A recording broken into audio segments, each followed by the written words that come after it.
this season, it seems like Caroline and her mom might have finally worked some stuff out. Is that true, or how are there things when we begin with them? They did.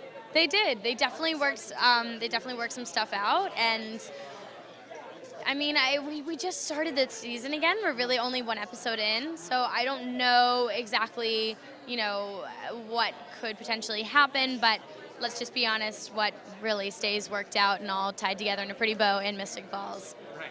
Speaking of which, of course, you've got Tyler back in the mix, and how is everything there going forward? It's, again, I know it's so hard to answer these questions because we're literally just starting back, and the writers have really not told us anything. And so, we'll definitely have some hints within the first episode of friendships that have budded maybe during the the time apart. And we do come back a couple months later, so it's not an immediate pickup. So it's not a next day episode. So, it'll paint a pretty picture of where all the characters have been in their time off. We've heard this is the season of the originals, and you're pretty new at this whole vampire thing. Would you like to sort of see your character get more mixed up in this original story and maybe discover some things through her?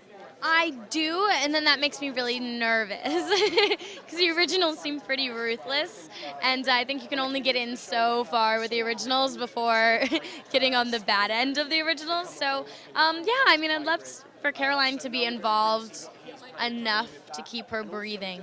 Right. Involved, but then she can take a step back. Evolved, but she still has other hobbies. She still has other people to go see and hang out with because she doesn't need to anger the originals.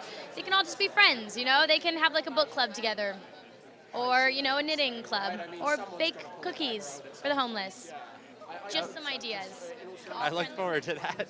Thank you so much. Yeah, have a great time on the panel.